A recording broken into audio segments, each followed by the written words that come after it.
Gue yakin, hidup itu seperti matahari, ya. Kadang terbit, kadang juga terbenam. Kadang ada pagi, kadang ada malam.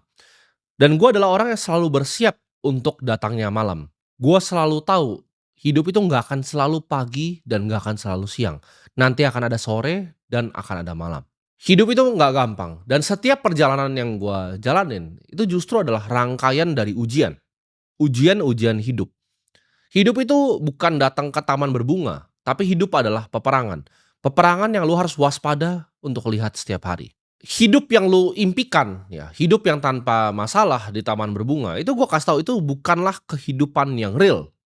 Semua orang yang sudah sukses, ya, atau yang kalian lihat hebat, yang kalian kira gampang, itu sudah melewati ujian yang sangat sulit. Kalian perlu bisa melewati kesakitan untuk menjadi hebat. Akan sangat menyakitkan ya, jalan untuk menjadi kaya. Lu akan diremehkan sama semua teman lu akan diremehkan sama semua keluarga lu, mulai sukses sedikit aja dicemoohnya malah tambah banyak. Kalau ibarat lu nggak siap untuk jatuh, ya jangan naik sepeda.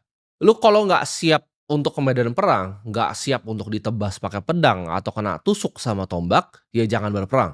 Banyak yang suka tanya gue, ya kan, kalau di interview atau di teman-teman gue sehari-hari, mereka suka tanya, "Kalau gue bisa ulang lagi hidup gue, apa sih yang mau gue ubah?" Jawabannya tidak ada. Karena tidak ada yang pengen gue ubah. Semua yang gue lalui, semua kesakitan yang gue lalui itu bawa gue sampai di titik sekarang. Gue ngeliat banyak sekali orang itu komplain tentang kondisi hidupnya.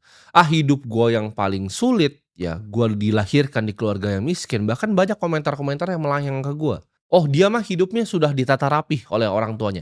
Kebalik, ya. Orang tua gue yang hidupnya gue tata rapih. Lu bermimpi untuk jadi sukses, ya kan, jadi orang hebat, jadi orang yang dipandang, jadi orang kaya, tapi lu jualan barang ditolak 30 kali aja lu udah nyerah. Menjadi kaya itu lu jangan salah, itu kompetisi yang paling sulit di dunia. Kalau gue suruh lu di sini, ya, lu lari lawan Usain Bolt. Lu kebanyakan nggak mau lari lawan juara dunia lari. Tapi kenapa lu mau jadi kaya?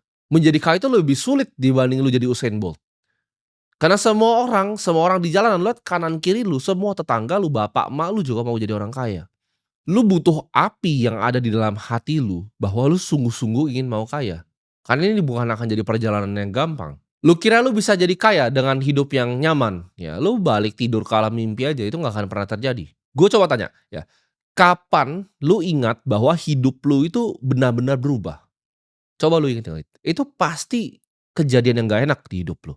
Orang itu ditempa justru ketika hidupnya ada kejadian yang tidak menyenangkan.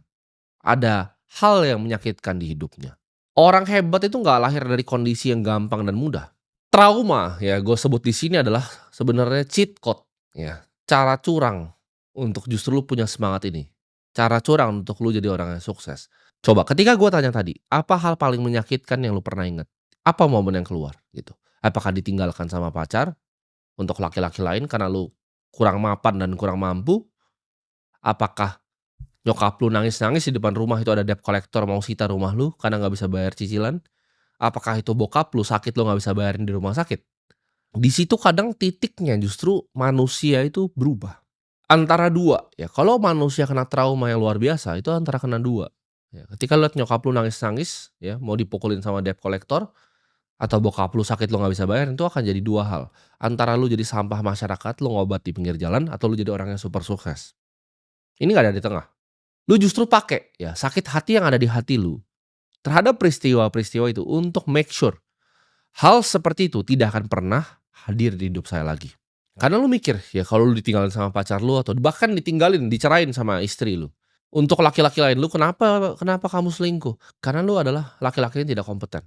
Lu laki-laki yang tidak bisa provide dan tidak bisa protect. Dia tidak merasa aman berada di sisi lu. Dia tidak merasa aman anaknya punya masa depan dengan lu. Jadi jangan salahkan perempuan ya kalau dia cari laki-laki lain yang mapan. Di perjalanan lu untuk nyampe titik kesuksesan ini akan ada waktu ya, rentan waktu yang cukup lama yang lu rasa lu tidak jalan kemana mana. Ketika gue masih jualan minyak rambut, gue masih jualan sedotan, itu rasanya lama ya, kadang setahun tuh nggak ada hasil.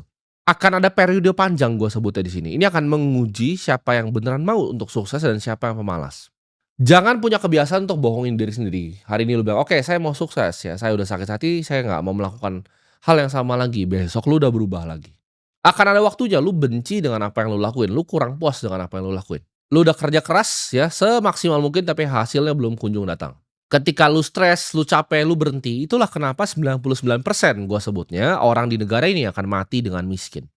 Kenapa 99%? Kalau jalannya gampang, semua orang udah ngambil jalannya, ya. Ketika ada gunung, ada emas di atasnya, 100 orang yang naik, 90 itu udah nyerah di tengah-tengah, ya. Entah dia alasan kedinginan, dia alasan kenapa, ke sini, ke situ. 9-nya coba naik ke puncak yang paling atas yang udah licin sekali, lalu tergelincir jatuh. Ada yang kakinya patah, ada yang mati. Dan akhirnya akan ada satu orang yang nyampe paling atas dan pegang emasnya. Kalau jalannya gampang itu kayak cuman jalan di taman berbunga, jalan ke depan 100 orang jalan terus dapat emasnya 100-100-nya, apakah ada value emasnya? Jawabannya enggak. Emas itu ada value karena susah didapatkan. Ketika satu orang itu dapat semua emasnya, dia jadi raja. Itu dunia. Kalau lu biarin emosi itu mengontrol diri lu akan sama seperti orang lain. Ya ketika udah setengah naik gunungnya, "Ah males capek, ini." Lu alasan terus nanti jadinya. Alasan itu adalah kebohongan yang elegan. Lu harus bunuh yang namanya pecundang di dalam diri lu. Karena lu semua yang nonton ini, itu masih ada pecundang kecil yang bisikin terus. Dia orang tuanya kaya, males, begini, ah.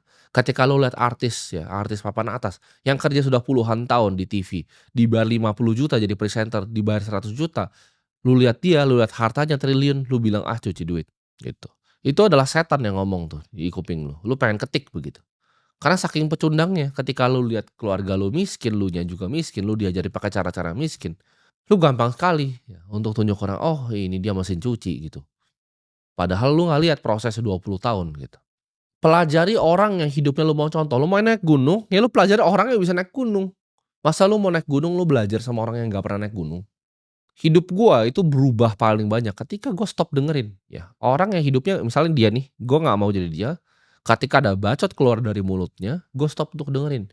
Tiba-tiba ya, mungkin selama 4, 5 tahun terakhir dunia itu jadi sunyi untuk gua. Gua nggak peduli mau orang suka sama gua atau enggak. Orang WhatsApp gua sekali ya, gua akan lihat itu berdasarkan apa yang pengen gua bales. Lu WhatsApp gua sekali nggak gua bales, 2 kali gua archive, 3 kali gua blokir. Gua nggak peduli lu siapa. Karena gua di sini gua nggak butuh orang hidupnya. Gua hanya pengen asosiasiin diri gua dengan orang yang punya visi yang sama. Kalau visi lu nggak jelas, tidak ada tujuan yang sama yang mau kita achieve di hidup ini, ya gua nggak akan dengerin omongan lu. Dunia gua sekarang udah sepi. Gue cuma dengerin mungkin nggak nyampe 200 orang total semua di internet gitu kan. Dan mungkin di kehidupan nyata nggak lebih dari 11 orang yang gue pengen dengerin opininya. Gue nggak peduli.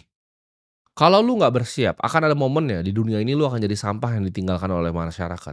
Ketika di jalanan lu udah lihat penuh dengan robot, ketika semua karyawan data entry, karyawan level 1 gue sebutnya, orang yang nggak berguna, itu akan digantikan dengan artificial intelligence bahwa lu nggak ada tempatnya lagi nanti.